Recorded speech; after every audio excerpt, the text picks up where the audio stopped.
Welcome back to AM Northwest. We're celebrating Women's History Month by shining a light on a local group of seasoned athletes who will soon be representing the Northwest on the world stage. Here to tell us more, we welcome from the Northwest Naiads Outrigger Paddling Team, Rachel Fredricks and Holly Williams. Good to have you with us. Thanks so much. First of all, tell me about the team.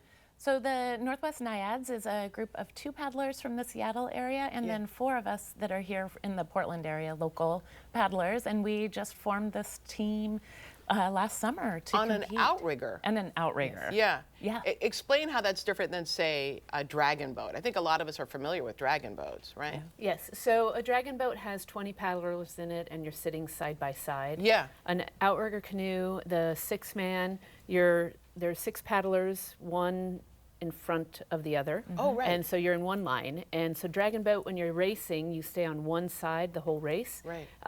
Paddling, and in an outrigger, you switch every about 12 strokes from side to side. Oh, and wow. everybody takes their paddle out of the water and goes back in the water at the same time. So Wow. that timing and that connection between paddlers. It has to, it's not about strength, right? Well, the strength plays Yes, a big, but I mean not solely about strength. not solely about strength. It's a lot about technique. Yes. And that connection you have with the paddler around you.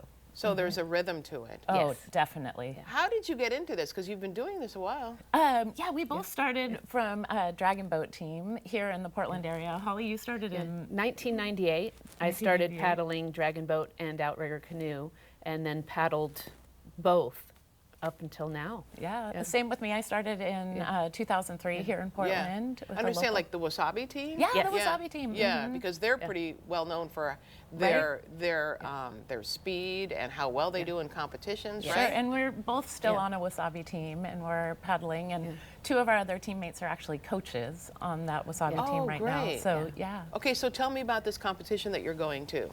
So it's the IVF World Championship, Sprint Championships in Singapore, and they're at the end of August. And our team qualified in October. Was it November? In October. October, yeah. October of this past year, we ended up winning the 1,000-meter sprint race in the 50-plus women's division. Go ahead. Everybody on our boat is 50 years old or older. Yeah, There's a which couple I of love them. this. I know, I love right? this. And even as 50-year-old women or plus, we're still beating and competing with 20 and 30-year-olds So out there in the water. are you saying when you paddle by the 20-year-olds, like, yeah, look at us? I know. I'm like, this is what experience looks like. Yeah. Because as you mentioned, it's about the rhythm too, as opposed to the strength. Right? Did you grow up, both of you, in sports? I didn't. I didn't become an athlete or think of myself as an athlete until I was in my 20s.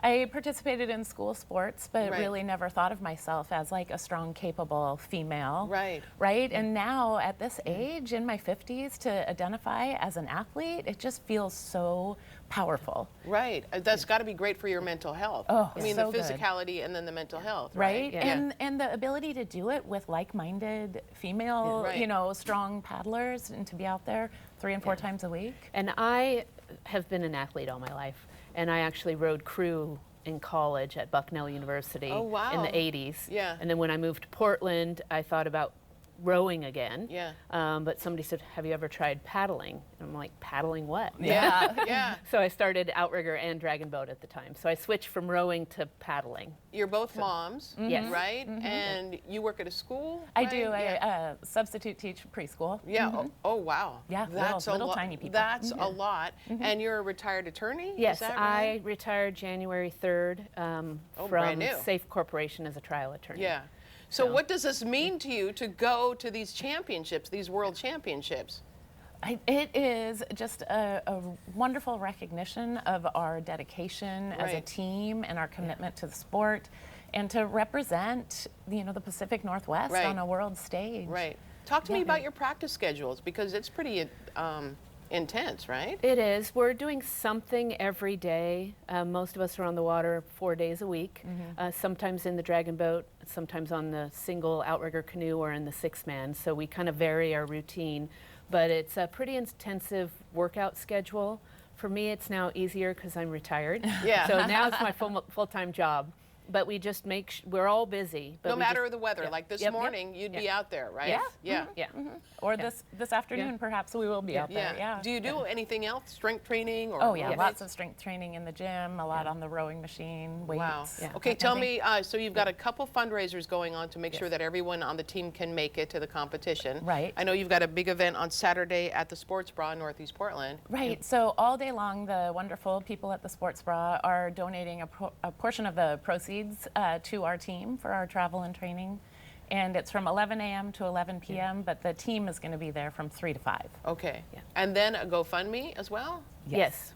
We have a GoFundMe, and go ahead, Rachel. Oh yeah, the GoFundMe. I think that you guys have the QR we'll put all code the to put up. information. But you've got a GoFundMe going. We have one going. We're just trying to pay for some of that airfare and lodging in Singapore. We have to be in Singapore for almost 2 weeks. Oh wow. So it's a big expense. Right. Yeah. But it's a big honor too to be invited, and Yes. it says something about your training and your expertise in what you do. Exactly. And that you're athletes. It's incredible. Yeah. Okay, we want to tell everyone we'll put all that information for you about the funding sources and the Sports Bra event in Northeast Portland on our website at k82.com. Thank you both, and congrats. Thank You have to you. let us know how you do. Yeah, we'll We come will. back. Okay. All right. All right. We'll be right back with more AM Northwest. Don't go away.